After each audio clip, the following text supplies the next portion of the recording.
ब्रूति अंतरद्रुमान।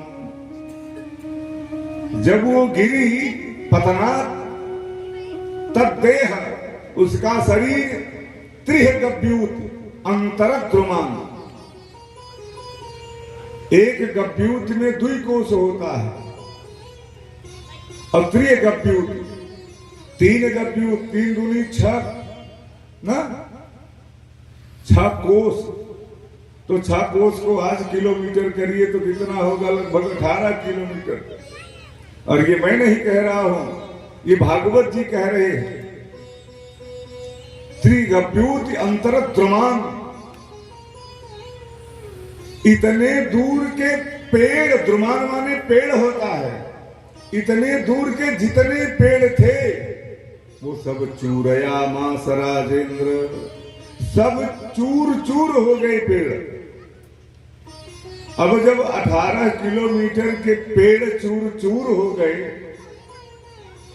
तो अगर वो हाथ फैलाती रही होगी तब तो एक व्यू से ज्यादा रहा होगा, क्योंकि उसके नीचे पड़े हुए हैं इतने पेड़, वो सब चकनाचूर हो गए। अब श्याम सुंदर तो वही है, सारी गोपियां, सारे ग्वाल बाल लोग उसी के पीछे दौड़ते दौड़ते आते देखते हैं। अब यहां पूतना गिरी हुई है। अरे भैया, मानो कि यहां से मोतीगरपुर की दूरी भी कम होगी, 18 किलोमीटर नहीं होगी। देरा भी चले जाओ तो भी 12-13 किलोमीटर होगी। अब सोचो, इतना बड़ा उसका शरीर, यहां से करौंदी मानो तो शायद हो जाए।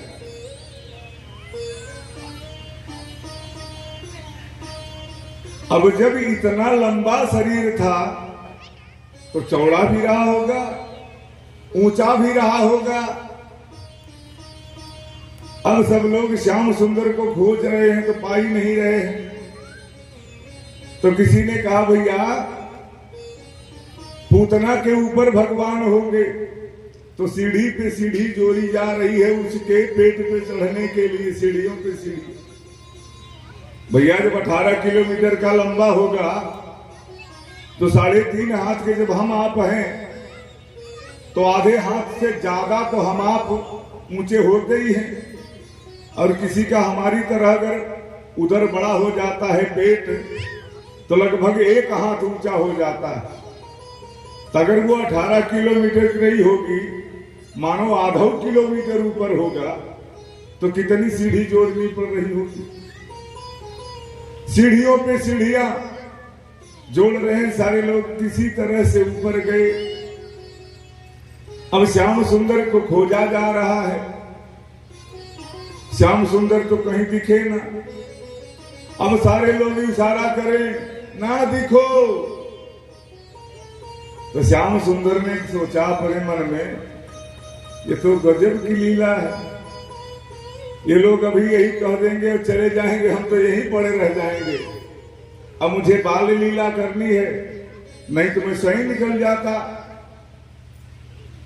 और श्याम सुंदर गिरे कहां हैं? पूतना के नाभिकुंड में। श्याम सुंदर अब कोई देखे ना पावे उनको। भाई कहां देखे उसमें, वो तो कुआं जैसा है। अब जब उतरने लगा तो श्याम सुंदर बड़ी जोर से रोए, क्या? अरे तो उसने कहा, भैया लाला बोल रहे हो, रो रहे हो। यहां आए, देखे इधर उधर दौड़ दौड़ रहे हैं पेट वोट पे, शरीर पे उसके। अरे लाला तो कुएं में पड़ो है, नाभिकुंड में। एक सीढ़ी और लगाई गई नीचे से। अब नाभि प्रदेश में सीढ़ी लगाई गई तो एक व्यक्ति नीचे गया और एक व्यक्ति ऊपर। अब किसी तरह से वो श्याम सुंदर को उठाया, ऊपर थोड़ा सा किया तो ये लाला पकड़ा और फिर नाभि प्रदेश से सीढ़ी को निकाला गया। इस तरह से भगवान श्याम सुंदर को निकाल करके बाहर ले आते हैं। अब यहां तो सारी गोपियां रो रो करके उनका बुरा हाल हो गया है। अब यशोदा मैया को जल का छींटा उठा दिया गया तो किसी तरह से उनको होश आया, मैया लाला को कुछ भयो ना, लाला स्वस्थ है, लाला अच्छा है, कुछ नहीं हुआ इसको। अब यशोदा मैया तुरंत ही अपने लाला को लेती हैं और सीधा चली जाती हैं कहां? गौशाला में। गोमूत्रेण स्नापयित्वा, पहले गाय के मूत्र से भगवान का बढ़िया सा स्नान करवाते हैं। पुनः गोरज सार्भकम, फिर जो गौशाला की मृतिका है उसको पानी में बढ़िया सा घोल करके उसे स्नान करवाती है। और क्या करती है? उसी श्यामा गाय का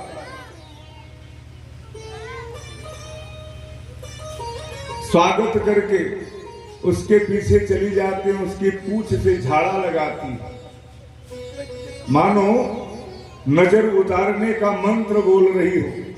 तो कहती क्या है? इंद्रियाणी ऋषिकेश प्राणान्नारायणोऽवतु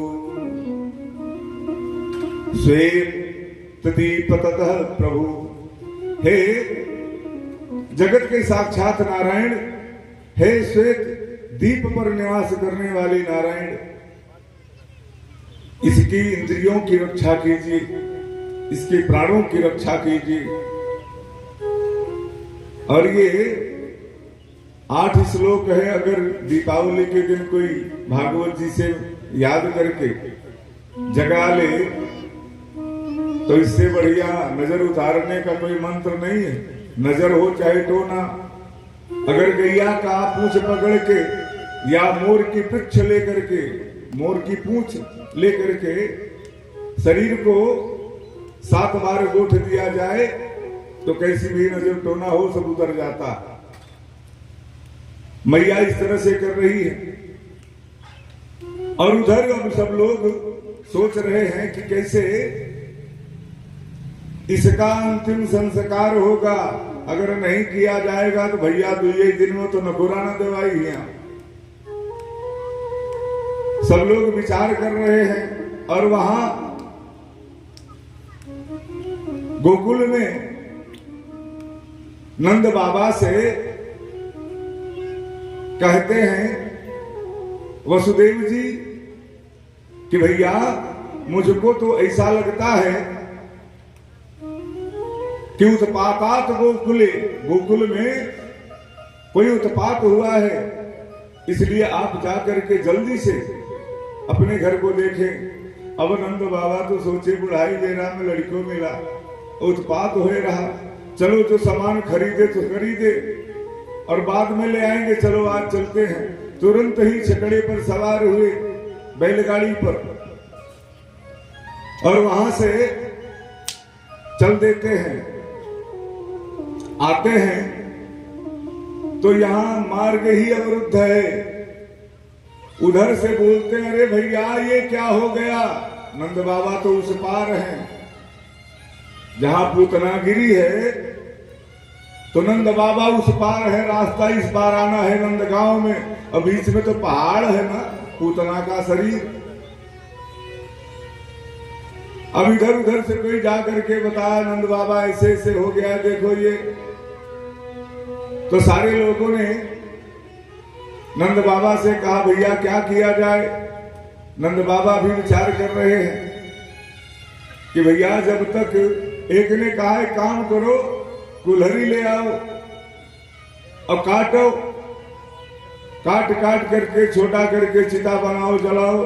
तो कहा भैया इतनी बड़ी लंबी शरीर कब तक कुल्हड़ी से काटोगे और कितना चिता बनाओगे?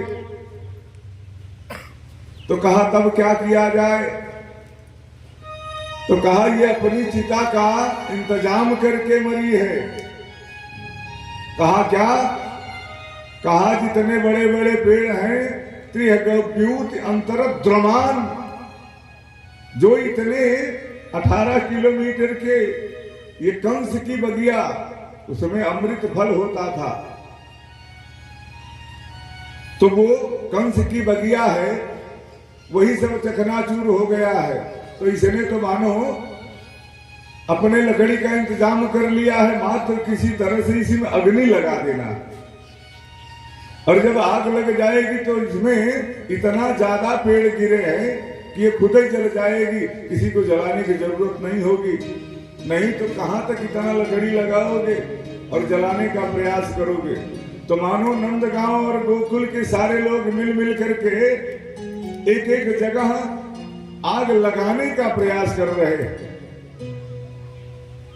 बहुत लोग कहते हैं गांव में, अरे भैया ये बहुत आग लगावना है, ये बहुत तेज आग लगावत। तो बहुत तेज लगाने का तात्पर्य यह है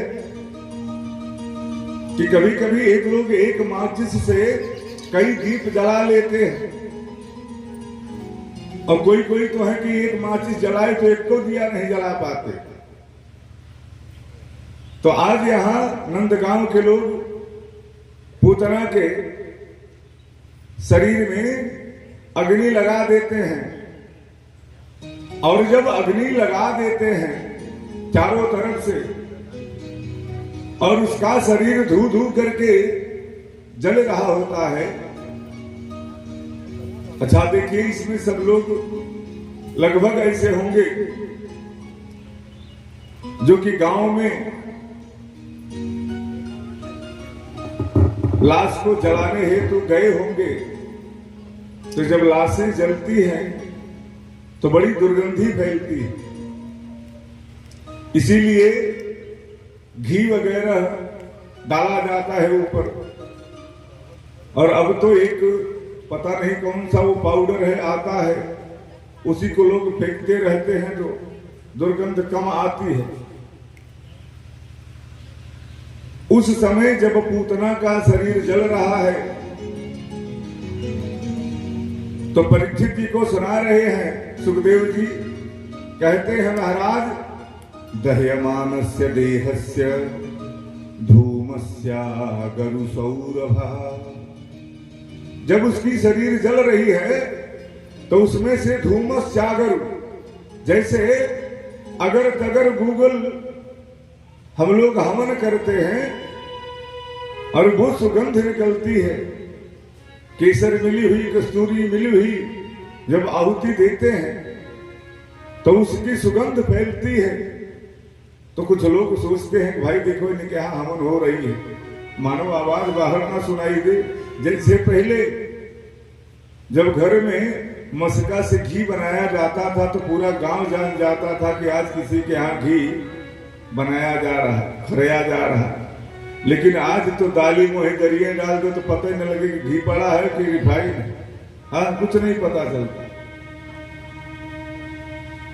और उसका शरीर जब जल रहा है तो उसमें से अगर तगर, हवन में एक सुविधा होती है अगर तगर, उसकी बड़ी दिव्य खुशबू होती है, गूगल की बड़ी खुशबू होती है सुंदर, मानो उसमें से दिव्य खुशबू निकल रही है।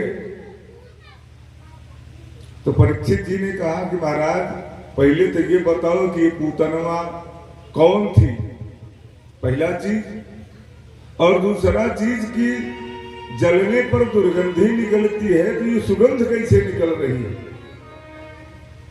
तो आज परीक्षित जी को सुखदेव जी बताते हैं कि भैया आज ये जो पूतना है,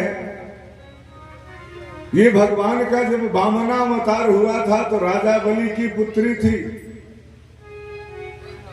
इसका नाम था रत्नमाला। और जब भगवान छोटे से बामन अंगुल के बन करके जा रहे थे तो उनकी सुंदरता को देख करके बड़ी प्रसन्न हो गई, और गदगद मन से उसने कहा कि अगर ये मेरा लाला होता तो मैं इसको दुग्धपान करवाती। तो भगवान ने उस समय कहा था कि तुम्हारी इच्छा पूर्ण होगी, अभी तो नहीं, लेकिन अगली बार मैं आपकी इच्छा की पूर्ति करूं। और जैसे ही भगवान अपने स्वरूप को बढ़ा करके बड़े लंबे हो गए और बाली 2 ही पग दिया था तो भगवान बांधना शुरू कर दिए थे। तो जैसे देखा कि हमारे पिता को ये बामन बड़ा छलिया है, अरे ये बांध रहा है, अरे अगर हमारा बेटा होता तो इसको जहर पिला के मार डालती। तो भगवान ने उस समय भी कहा था तथास्तु, तुम्हारी इच्छा पूर्ण होगी।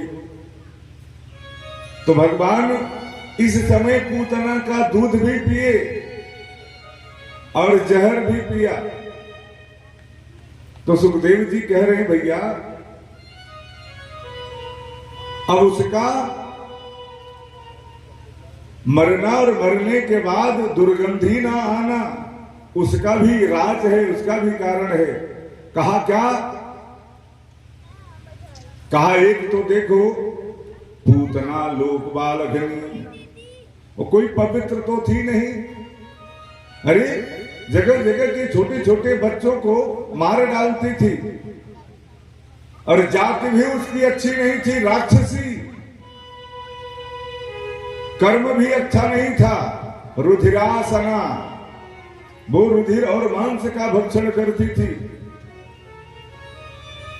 एक भी अच्छाई उसमें नहीं थी, पवित्र नहीं थी। फिर भी भगवान की ऐसी कृपा क्यों हुई? तो कहा जब श्याम सुंदर ने दूध पिया तो मां मान करके दूध पिया, और जो अपनी मैया को बाद में सतगति देंगे आज पहले ही पूतना को वो सतगति प्रदान कर रहे हैं। कहा भैया भगवान बड़ी मृदुल है, भगवान को जो छल से पुकारता है भगवान उसके पास भी जाते हैं, और जो प्रेम से पुकारता है उसके पास भी जाते हैं। जन अवगुण प्रभु मानन ताऊ, जन अवगुण प्रभु मानन ताऊ, दीन बंधुवति मृदुल स्वभावु, दीन बंधुवति मृदुल स्वभावु। भगवान बड़े मृदुल है।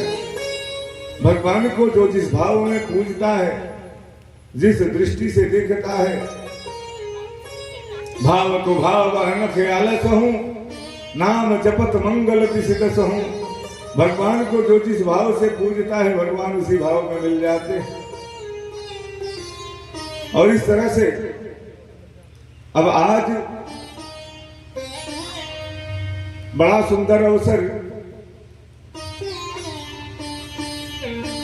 कि भगवान श्याम सुंदर को मैया घर में ले आती है और दूध पिला करके उनको काजल लगा करके सुला देती है। और यह सब करने के तत्पश्चात अब लाला को नींद आने लगती है। तो यशोदा मैया ने सोचा कि भैया इधर तो ढोलक वोलक बज रही है, अगर यहां सुला दूंगी तो लाला जाग जाएगा, इसलिए लाला को यहां से निकाल करके पिछले आंगन में कर दूं। वहां जो पुरानी सकट पड़ी है बैलगाड़ी, उसी की छाव में रख देती हूं और उसके ऊपर कुछ माट मटके रख देती हूं कि धूप नहीं लगेगी। लाला को बढ़िया सा स्नान करवा के अंगराग का लेप लगा करके बढ़िया सा पीतांबर धारण करवा करके और आंखों में बढ़िया सा काजल लगा करके और ले जाती है छकड़े के नीचे लिटा देती है। और जैसे ही कंस को ये सूचना चली कि पूतना तो गयो, पूतना तो मारी गई, तब तुरंत ही एक सकटासुर नामक दैत्य था जो दृश्यमान नहीं होता था, दिखाई नहीं देता था। अरे बहुत बड़ा बलवान था। एक बार तो देवराज इंद्र को इतना लथोड़ लथोड़ करके मारा था कि देवराज इंद्र जिधर भी भागे तो जब वो दिखाई नहीं करता तो किसको मारे, वो किधर से मारे। तब भगवान की माया ने अपना स्वरूप उसके शरीर पर डाल दिया, तब वो दिखने लगा। और जब वो दिखा इंद्र का एक गदा जब उसके ऊपर लगा तो भगा वहां से। और वो ऐसे था कि वो दिखता नहीं था। उसने कहा कि अरे पूतना गई रही होगी, कोई कारण रहा होगा, मर गई होगी, हार्ट अटैक हो गया होगा उसको। आज जब बच्चे को दूध पिला रही थी, बच्चा जोर से पी लिया होगा और हार्ट अटैक हो गया होगा उसका। अरे मैं जाता हूं, अभी देखो क्या करके आता हूं। और सकटासुर आया और उसी बैलगाड़ी के ऊपर बैठ गया जहां माट मटके रखे गए थे। और इस तरह से अब वो सोच रहा है कि कंस ने बड़ा बड़ा अपमान किया, रे छोटे से लाला को मारने के लिए मुझ जैसे वीर योद्धा को भेजा है। लेकिन कोई बात नहीं, काम तो करना ही पड़ेगा। चलो अभी चलते हुए इसको चुटकी से मसल देंगे तो गोविंदाय नमो नमः हो जाएगा। और अब भगवान जैसे ही सकटासुर आए तो भगवान मानो अपने मन में कह रहे हैं कि वारे मामा जी, अभी मौसी जी आई थी, अब मामा जी भी आ गए। और सकटासुर को देख करके मानो श्याम सुंदर जी रोने लगे। रुदितानेन पादेन, जब लड़का रोने लगता है तो उसका हाथ पैर दोनों चलने लगता है। अब वो सोच रहा है, देखो ये छोटा सा बालक है, ये रो रहा है, भूखा प्यासा होगा। अभी चलते हुए इसको हम बढ़िया चटनी बना देंगे। और रुदितानेन पादेन, पाद तलेन, जो रक्तिम पांव का तलवा होता है, भगवान घुमाते घुमाते बैलगाड़ी पर ही इतनी जोर से मारा कि बैलगाड़ी तो नभमंडल में चली गई।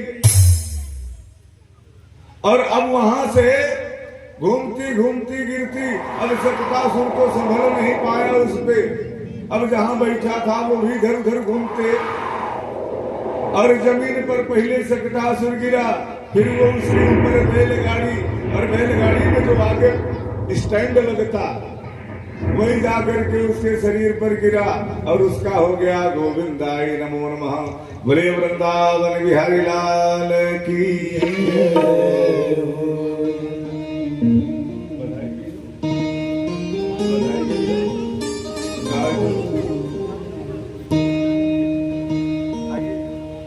हम सब लोग एक भजन सुनते हैं थोड़े में, और तत्पश्चात जो वहां मैया यशोदा के बाहरी आंगन में हो रहा है, बूढ़ी मैया लोग सोहर भर गाती, तो आइए हम सब लोग भी सोहर का आनंद प्राप्त करते हैं। जय श्री राधे। मचिया बैठल श्री यशोदा रानी, ललन मुख निरेखे, ललन मुख निरेखे हो, ललना राजा बेटा मोरा आधार लगन बिच सोहर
गोबरा मंगाए अंगना लिपाए अंगना लिपाए बरो ललना गजमोती चौका पुराए साधनाए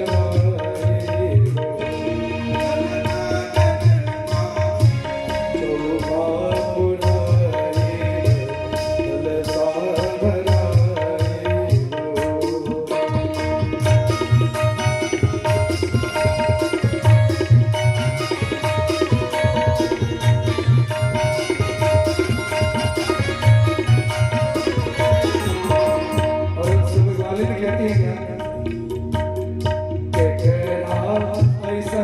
बबुआ पातर बड़े हो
बिहारी लाल की जय हो।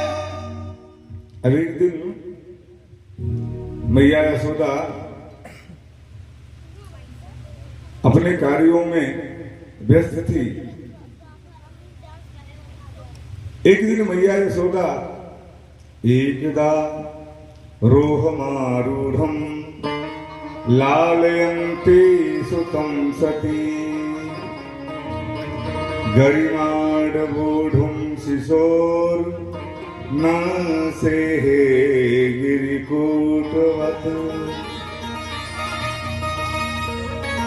एक दिन ऐसा आया कि मां यशोदा ने आंगन में बैठ करके लल्ला को दूध पिला रही थी और मन मन गुनगुना रही थी और काफी देर हो गया।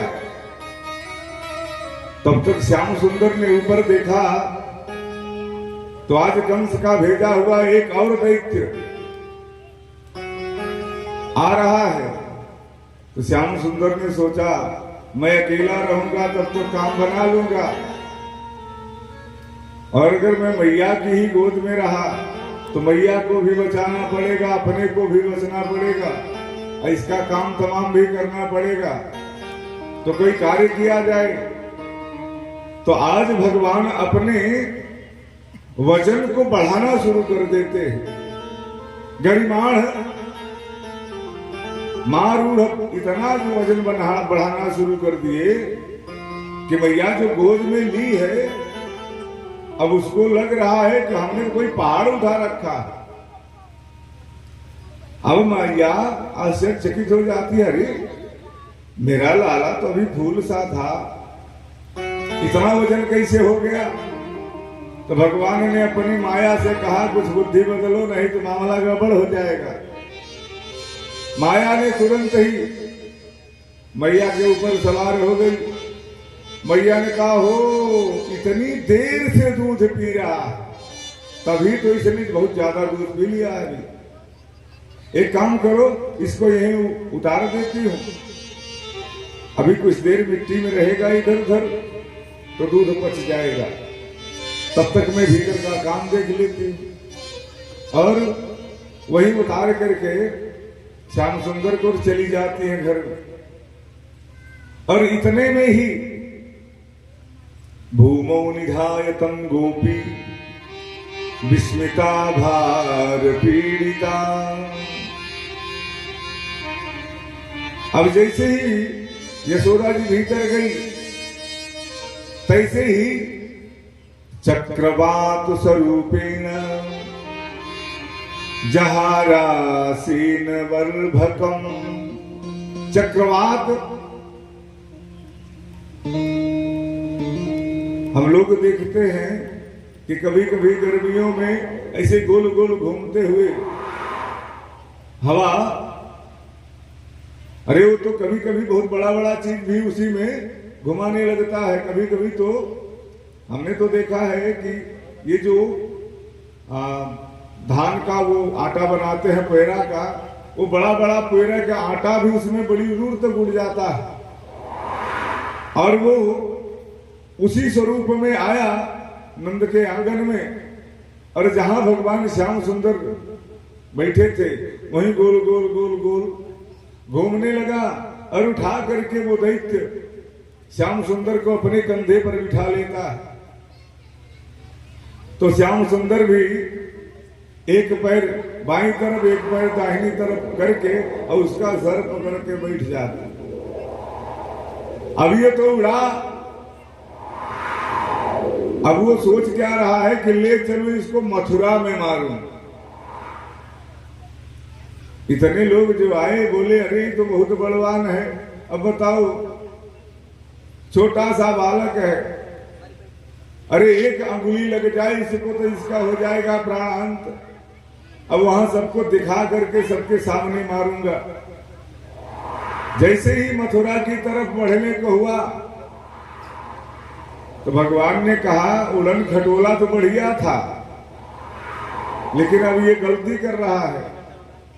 अरे भैया अभी हमको मथुरा नहीं जाना है, तो भगवान ने क्या किया, स्टेयरिंग बना लिया, घुमा देते। जब मथुरा की तरफ चलने को होता तो घुमा देते स्टेयरिंग, दूसरी तरफ घूम जाता। इस तरह से भगवान वहीं ऊपर ऊपर से ही देख लेते हैं गली कूचा, ये रास्ता इधर से आकर के हमारे घर के पास हो जाएगा, ये इधर से वो उधर से। क्यों? अभी इनको आगे चल करके चोरी करना है, तो चोर तो वही सफल होता है जो हर गली कूचे रास्ते को जानता हो। तो भगवान सब ऊपर से देख रहे हैं, ये भैया ये उसका घर है, वहां से ऐसे निकलेंगे, वहां जाएंगे, वहां चले आएंगे, ऐसे आएंगे। और अब क्या करते हैं भगवान श्याम सुंदर, जब देख लिए कि सारा रास्ता हमने देख लिया, तो ही जो मैया के साथ किया था अपना भार बढ़ाना शुरू कर दिए। और जैसे ही अपना भार बढ़ाना शुरू कर दिए तो सोच रहा है, अरे भैया मैंने क्या वो नंद के घर से कहीं कोई काला पत्थर तो नहीं उठा लिया? छोरा तो छूट नहीं गया, छोरा तो इतनों से थे। अरे वो कितना वजन होगा? हमको लगता है घूमते घूमते हमने ध्यान नहीं दिया इसके वजन को, ये कोई काला पत्थर ही है। तो भगवान अपने मन में कहे, चलो बच्चा, मामा, अरे पंडित जी लोग तो काले पत्थर में हमको ढूंढते हैं, रोज बढ़िया बढ़िया भोग लगाते हैं, पवाते हैं, और मुझ में ही तू काला पत्थर देख रहा है, तो तेरी मृत्यु अब काले पत्थर ही पर होगी। और भगवान ने वहीं ऊपर से ही एक जोर का मुक्का उसके ब्रह्मरंध्र पर मारा, और ब्रह्मरंध्र उसका फटा, और वो उसी जो नंद के घर में एक कोने पर बड़ा भारी काला पत्थर था उसी पर गया, और उसका प्राणांत हो गया। बोले वृंदावन बिहारी लाल की जय। अब तो वो मारा गया। अब बड़ा भगवान श्याम सुंदर अब वहां गिरे हैं आंगन में। तो मैया सोच रही कि अरे लाला रो क्यों रहा है? अब आंगन में जाती है तो देखती है कितना खरपतवार आंगन में भर गया। तो किसी दासी ने कहा, भैया अभी तो वातानुकूल वात आया था, हम लोग बवंडर शायद कहते हैं उसको। तो सारी और जो सेविकाएं थी उन्होंने कहा, भैया अभी वात आया था, और ये सब पत्ता इधर का उधर कर दिया, और तब से लाला भयभीत हो गया है। अब मैया सोची कि भाई लाला रो रहा है, जल्दी से लाला को उठाती है मैया, और उठा करके गोद में ले लेती है। और अब लाला थोड़ा सा बड़े हो गए हैं। अब नामकरण करने का जब समय आया तो एक दिन गर्गाचार्य जी अकस्मात गोकुल में आ गए। गर्गाचार्य नंद बाबा के गुरु नहीं है, पुरोहित नहीं है, ये तो वसुदेव के पुरोहित हैं। वसुदेव ने ही निवेदन किया कि महाराज अरे वो तो हमारा ही है, आपको जाकर के उसका नामकरण किसी बहाने से कर देना। आप लोग जाओगे तो नामकरण तो हुआ नहीं है, और आप ही नामकरण करोगे, नहीं तो सांडिल्य ऋषि जाएंगे नामकरण करने के लिए, क्योंकि यदु नाम पुरोहित है सांडिल्य, यदुकुल के आचार्य तो सांडिल्य ऋषि है। तो कृपा करके आप ही चले जाओ। अब ये वहां जाने के लिए इनसे कहते हैं, यदु नामचार्य ख्यात्याश्च भुवि सर्वथा। हे भैया, यदुओं के आचार्य मैं नहीं हूं, ये सब लोग जानते हैं। तो कहा महाराज जानने दीजिए। अरे बहुत बाबा लोग आते हैं तो कुछ न कुछ काम करवा लेते हैं उनसे,